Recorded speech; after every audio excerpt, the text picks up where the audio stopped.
दोस्तों, क्या आप जानते हैं देवलोक के राजा इंद्र के पास इतना शक्तिशाली वज्र अस्त्र आखिर कैसे आया?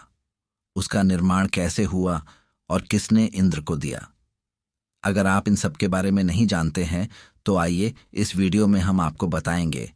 लेकिन वीडियो शुरू होने से पहले साथियों, आपसे निवेदन है कि कमेंट में हर हर महादेव अवश्य लिखें और हमारे चैनल को भी सब्सक्राइब कर लें ताकि ऐसी ही रहस्यमयी कहानियां आप तक पहुंच सकें।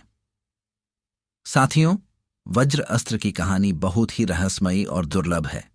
यह कथा केवल कुछ ही ग्रंथों में संक्षेप में मिलती है, परंतु इसके पीछे छिपी गाथा अत्यंत रहस्यमयी और रोचक है।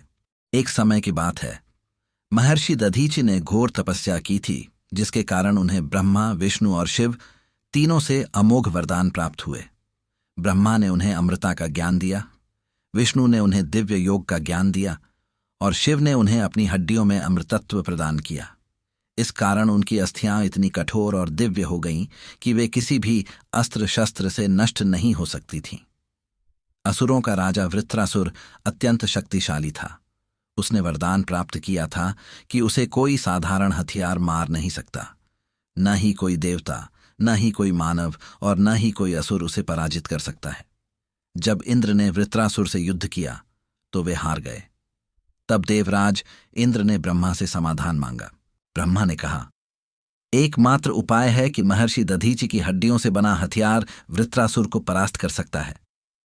जब देवता महर्षि दधीचि के पास गए और उनसे यह विनती की तो उन्होंने हंसकर कहा, देवताओं के कल्याण के लिए यदि मेरा शरीर भी काम आ जाए तो इससे बड़ा सौभाग्य और क्या होगा। उन्होंने योग बल से अपना प्राण त्याग दिया, जिससे उनका शरीर जल गया और केवल उनकी अमृतमयी अस्थियां शेष रह गईं। लेकिन यहां एक रहस्य था। दधीचि की हड्डियों को साधारण अग्नि में नहीं पिघलाया जा सकता था, क्योंकि वे शिवजी के वरदान से अमृतमयी थीं। तब विश्वकर्मा ने अग्नि के देवता से कहा कि वे त्रिवेदी अग्नि, 3 प्रकार की दैवी अग्नि को प्रज्वलित करें। 3 प्रकार की अग्नि में ये हड्डियां पिघलकर एक दिव्य धातु में बदल गईं, जिसे वज्र धातु कहा गया। इससे विश्वकर्मा ने एक अजेय हथियार तैयार किया, इंद्र का वज्र। इस दिव्य वज्र से इंद्र ने वृत्रासुर का अंत किया। लेकिन तब दधीचि की आत्मा प्रकट हुई और उसने इंद्र से कहा, यह शक्ति केवल धर्म की रक्षा के लिए प्रयोग होनी चाहिए। यदि इसे अन्याय के लिए उपयोग किया गया तो यह स्वयं अपने स्वामी को नष्ट कर देगा। इंद्र यह सुनकर भयभीत हो गए और तभी से देवताओं ने इस वज्र का प्रयोग केवल दैवी उद्देश्यों के लिए करना स्वीकार किया।